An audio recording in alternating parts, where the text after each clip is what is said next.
Online शिक्षण कालांश में द्वितीय वर्ष संस्कृत के सभी विद्यार्थियों का पूर्ववत हार्दिक स्वागत है।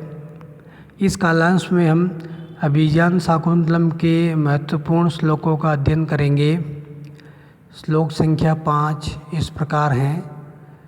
तवास्मि गीत रागेण हारिना प्रसभमृतः एष राज्येव दुष्यंत सारंगेणातिरहसा। प्रसंग।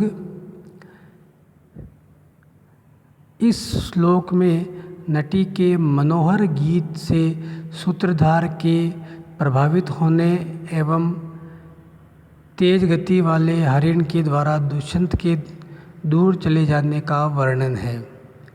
अन्वय। हारिणा तव गीत रागेण अतिरहसा हारिणा सारंगेण एष राजा दुष्यंत इव प्रसभम हृतः अस्मि। शब्दार्थ। हारिणा मनोहर, रागेण संगीत के राग से, अतिरहसा अति तेज गति वाले, सारंगेण मृग के द्वारा, ऐसे यह, इव समान, प्रसभम बलपूर्वक, हृतः हरण कर लिया गया। अनुवाद। नटी के मनोहर संगीत के राग से मैं सूत्रधार उसी प्रकार बलात् हरण कर लिया गया हूँ जिस प्रकार तीव्र गति वाले मृग के द्वारा राजा दुष्यंत दूर तक हरण कर लिया गया है। विशेष। इस श्लोक में पथ्यावक्र छंद है। इस श्लोक में नटी के मनोहर संगीत से सूत्रधार के मंत्रमुग्ध होने का वर्णन है। इस श्लोक से पूर्व सूत्रधार नटी से कहता है कि हम इस सभा में अभिज्ञान शाकुंतलम का अभिनय करेंगे। उसके बाद ग्रीष्मकाल को देखते हुए नटी एक मनोहर संगीत गाती है और उस संगीत के प्रभाव से सूत्रधार यह भूल जाता है कि उसे किस का अभिनय करना है। अतः वह पूछता है कि अब हमें इस सभा में क्या करना है। तब नटी कहते हैं कि आपने ही पहले बताया था कि हम अभिज्ञान शाकुंतलम का अध्ययन करेंगे। तब सूत्रधार नटी से कहता है कि हाँ, मैं तुम्हारे संगीत के प्रभाव से अपने पहले कही गई बात को भूल गया हूँ।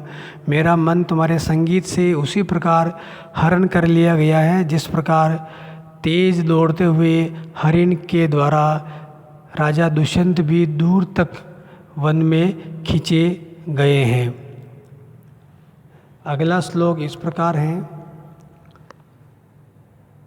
मुक्ते सुरश्मिषु निरायत पूर्वकाया निष्कंप चामरशिखा निवृतोर्ध्वकर्णः आत्मोदतैरपि रजो विरलंघनीया धावन्त्यमी मृगजवाक्षमयेव रथ्यः।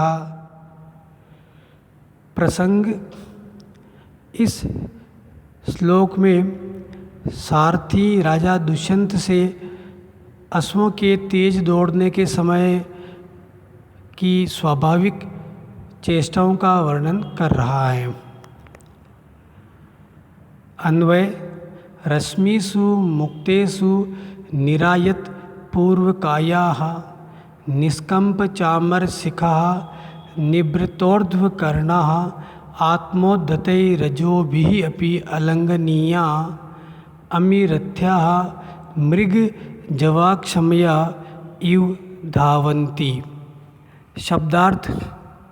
रश्मिषु लगाम के, मुक्तेषु मुक्त करने पर अर्थात ढीली करने पर, निरायत विस्तृत फैले हुए, पूर्व काया, काया अर्थात शरीर, पूर्व अगला भाग, शरीर का अगला भाग, चामर कलंगी, शिखा अग्रभाग, निष्कंप कंपन रहित, ऊर्ध्व कर्ण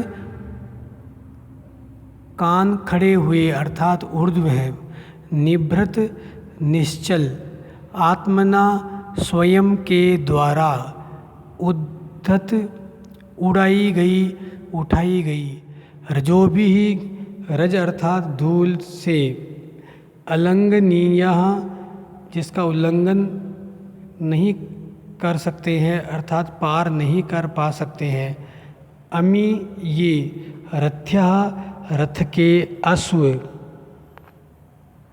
मृग हरिण, जव गति एक समया क्षमा अर्थात सहन, एक समया सहन नहीं करने से, धावंती दौड़ रहे हैं। अनुवाद एवं व्याख्या।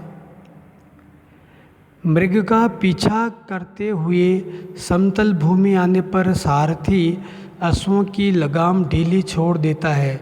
तब सारथी दुष्यंत को अश्वों की चेष्टाएं इस प्रकार बताता है।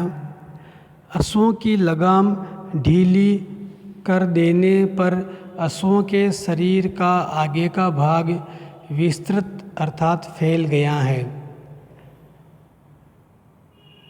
कलंगी अर्थात चामर के अग्रभाग निश्चल हो गए हैं। अश्वों के कर्ण खड़े ऊर्ध्व होने से कठोर होकर निश्चल हो गए हैं और अश्वों के खुरों से उड़ाई गई धूली जब तक उड़कर इनके पास पहुंचती है, ये अश्व उस धूली से आगे निकल जाते हैं। अतः इनके खुरों की धूली भी अश्वों को स्पर्श नहीं कर पाती है। मृग के तीव्र वेग को सहन नहीं करने के कारण मानो ये अश्व इतने तेज दौड़ रहे हैं। विशेष इस श्लोक में वसंत तिल का छंद है, जिसके लक्षण हम आगे आने वाली कक्षाओं में पढ़ेंगे। इस वसंत तिल का छंद में प्रत्येक चरण में 14 स्वर होते हैं और इस श्लोक में शुभावोक्ति नामक अलंकार है जो हमने पहले भी पढ़ा था। इसमें अश्वों के स्वाभाविक चेष्टाओं का वर्णन होने से इसमें शुभावोक्ति अलंकार है। धन्यवाद।